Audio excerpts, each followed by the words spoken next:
नमस्कार शेतकरी बांधवांनो. चला, आज 18 एप्रिल 2026चे हळदीचे बाजारभाव काय म्हणतायत ते पटकन बघूया.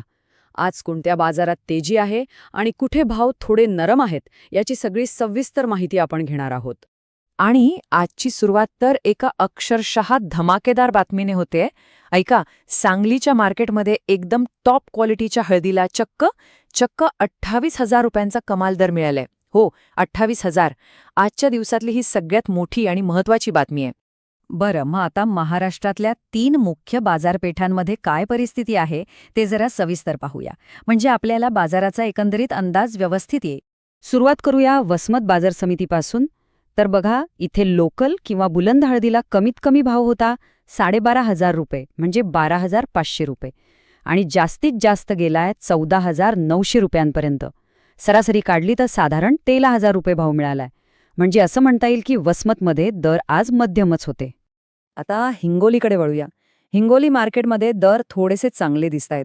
इथे बघा, किमान भावच 13,500 पासून सुरू होतोय आणि कमाल गेलाय 15,200 पर्यंत. सरासरी भाव 14,000 ते 14,500च्या घरात राहिलाय.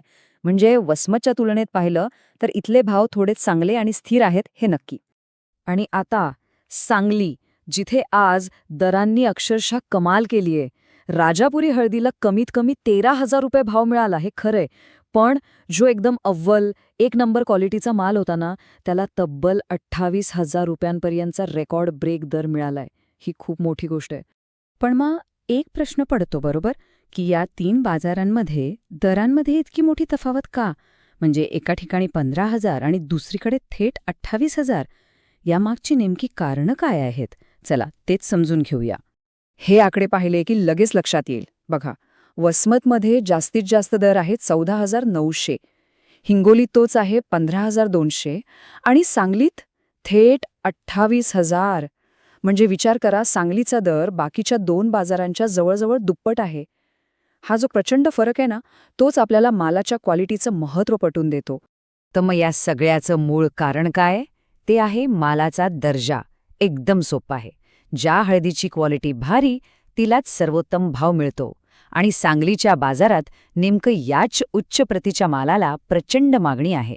जिथे मागणी जास्त तिथे दर वाढणारच, आणि म्हणूनच तिथे भाव थेट रेकॉर्ड पातळीवर पोचलेत. अच्छा, मग या सगळ्या माहितीमधून आपण, म्हणजे शेतकरी बांधवांनी, काय शिकायचं? चांगला भाव मिळवण्यासाठी नेमकं काय करायला पाहिजे? चला, आता याच महत्त्वाच्या मुद्द्यावर बोलूया.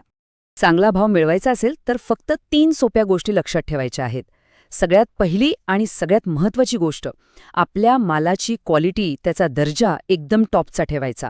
दुसरी गोष्ट, जर माल चांगला असेल तर त्यासाठी सांगलीसारखी योग्य बाजारपेठ निवडायची.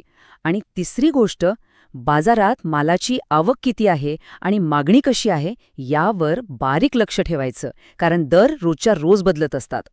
म्हणजे बघा, आजच्या संपूर्ण विश्लेषणाचा जो काही सार आहे ना, तो ह्या एका वाक्यात येऊन थांबतो. जर मालाचा दर्जा चांगला असेल तर सांगलीचं मार्केट नक्कीच फायदेशीर ठरू शकतं. हाच आजचा सगळ्यात मोठा आणि महत्त्वाचा मुद्दा आहे. तर आता विचार करायला हवा की आपण आपल्या मालाचा दर्जा आणखी सुधारून सर्वोत्तम भाव कसा मिळवू शकतो. रोजच्या बाजारभावाची अचूक माहिती आणि असं सविस्तर विश्लेषण मिळवण्यासाठी आपल्या चॅनलला नक्की सबस्क्राईब करा. ही माहिती महत्त्वाची वाटली असेल तर लाईक करा आणि इतर शेतकरी मित्रांपर्यंत पोहोचवण्यासाठी शेअर करायला विसरू नका. धन्यवाद.